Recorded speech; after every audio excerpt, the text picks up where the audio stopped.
Yo, what is up everybody? I am Legend here and welcome to the Ditto Music YouTube channel. Today, I want to tell you guys 10 easy music production tips that's going to help you make better music and also grow and establish yourself as an artist in today's industry. Let's jump right into it.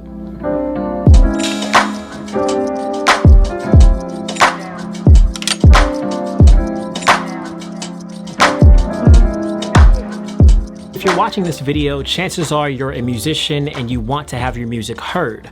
Well, you happen to be in the right place because with Ditto Music, you're able to release unlimited tracks globally through every streaming platform like Spotify, Apple Music, YouTube, and all the rest, while keeping 100% of the money that you make. And we've got a 30-day free trial if you want to give it a try without any kind of financial commitment. So if you want to distribute your music today, be sure to check the link in the description to see how you can sign up to Ditto Music for yourself.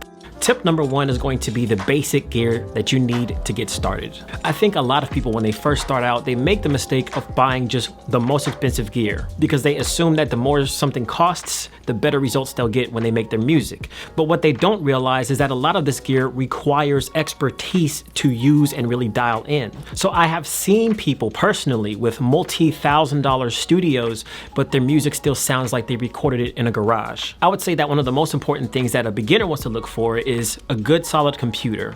Now, whether that's a PC or a Mac is an entirely different story because it depends on your workflow and what you want. But these days, I would personally recommend a computer with no less than a 6-core processor, 16 gigabytes of RAM, and 256 gigabytes of solid state storage. And of course, for the recording and producing equipment, you're gonna need an audio interface, a set of good headphones, a good microphone, and any basic 25-key MIDI controller. I would personally recommend ones that have built-in pads so you can use those as your drum machine. And finally, a good pair of studio monitors. But I would personally say these aren't necessarily required because there may be some situations in your home studios where you can't really blast music that loud anyway. But if you have the money and the freedom to do so, I would say they are definitely a good investment to have in your studios. And I know there's going to be some people out there who say, I don't even have money to buy that equipment.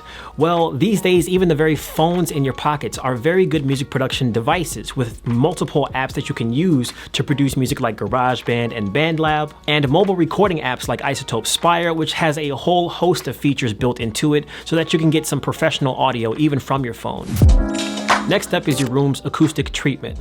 Now, this is something that I even need to work on myself as I have no acoustic treatment here in my studio, but there are ways around this. One of the most common ways is to buy those foam pads that people stick on the walls off of Amazon. While this can slightly help the acoustics of a room, I would more so recommend a more dense acoustic panel. The more dense the material is, the more sound that gets soaked up by that panel, essentially eliminating those unwanted frequencies in your studio. But be sure that you don't overdo it because the room is part of the sound of your recording.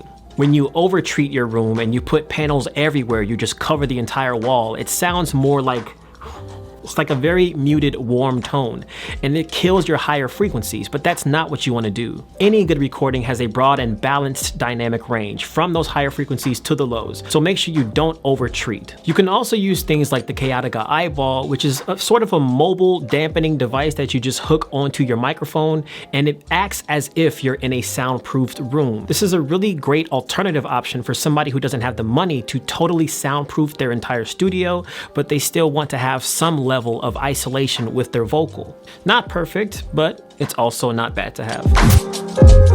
Tip number 3 is your digital audio workstation, aka your DAW, where you're making the music. Now, there are so many types out there for different operating systems or different styles of music, and even down to skill level. So choosing a DAW is really refined to what you personally need. A lot of beginners on PC will find that FL Studio is a really good and very friendly DAW to use. It's got tons of great features for recording and producing and is a very widely used music production software. As for the Mac side of things, I can personally attest for GarageBand as a really great beginner music production software. It's got all of the tools that you need to make your beats and record your vocals, built-in tools from plugins, loops and samples to produce your music. So beginners are really covered, but if you want something more advanced, we can talk about Logic Pro, we can talk about Machine, we can talk about Ableton. There's so many different options. I could go on for days. Just make sure that before you buy that DAW that you do tons of research to make sure it fits your your workflow, your creativity, your vibe. There's millions of videos on YouTube that you can look up. Just be sure that you do your due diligence so that you're not disappointed when you spend this, $300 to $500. So we've talked about how to physically produce the music, all the equipment that you need and things like that. But moving on, tip number 4 is to use your ears first and then your eyes to make your music.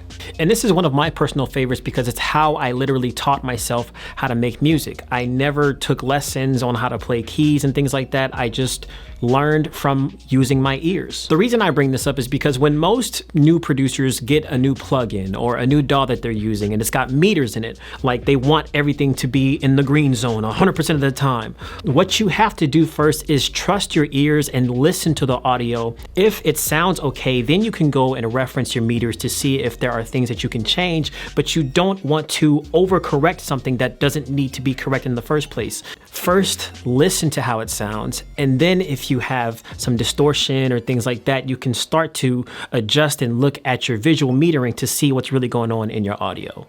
And this is also why when I produce music, I tend to close my eyes at certain parts of the process so that I can really dial in and focus on what I'm hearing instead of the visual aspects of my DAW or even what's going on around me. You know what I mean? Sort of like a self-sensory deprivation of sorts. That was a lot of S's for no reason. Tip number 5 is to find inspiration in literally everything and anything. It's no secret that a lot of artists in the industry get inspired by the things that happen in their very own lives, whether positive or negative. Look at Kanye West and the art that he's creating now because he's going through a divorce with his wife. On the other hand, you can look at someone like Silk Sonic and tell they have been immediately inspired by just wanting to have a good time, that feel-good music. You're dancing on skates in the roller rink. Whatever the case may be, use those events or those times in your life to inspire a great work of art. Turn it into something good. You can also find inspiration in things like movies even, or other artists' music. This is like the main way that musicians get inspired. We listen to somebody else's creation and then we create something of our own with that same vibe. Now with this, of course, you have to be careful because you can run the risk of maybe copying an artist more than being inspired by, which leads me to tip number 6, be original.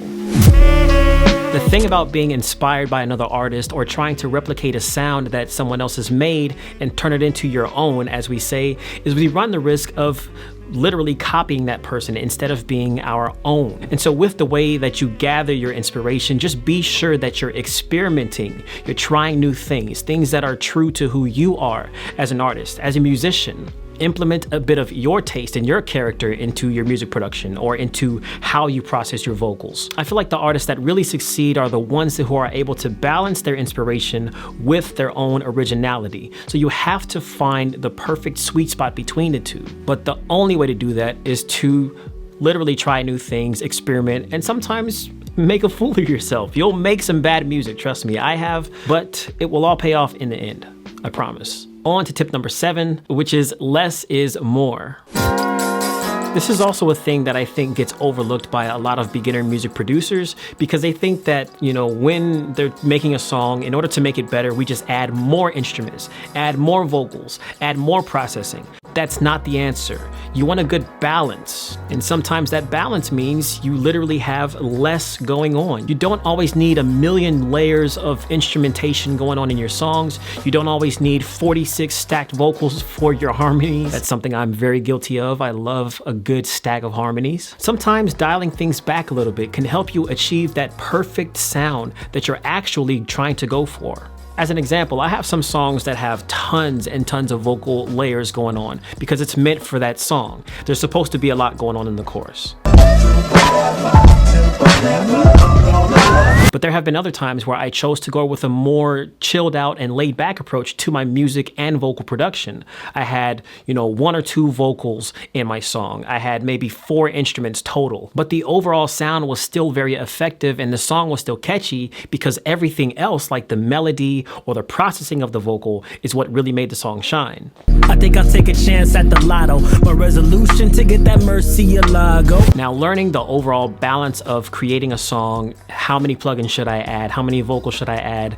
How much vocal processing should I do? This is something that really does take time. There are times in the song where you need to have less instruments, less vocals, less processing. So definitely don't expect to perfect this overnight or anytime soon. It does take time, but you have to practice and you have to be trying.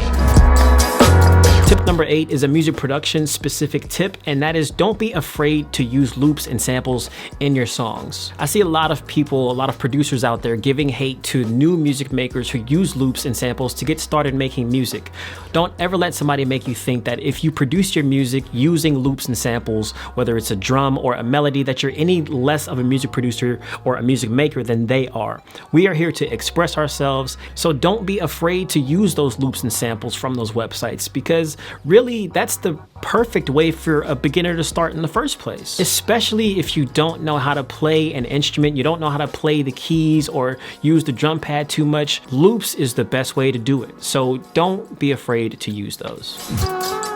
On to tip number 9, which is get feedback on your music from other people. Now this could range from your friends and family, and if they think it sounds catchy or not, all the way to a music professional who can give you some insight on whether your mix needs some work or your song sounds, radio ready. Whatever feedback you get, just use it as insight to get a feel of how others are reacting to your music. And finally, tip number 10, last but not least, I can't stress this enough, take frequent breaks.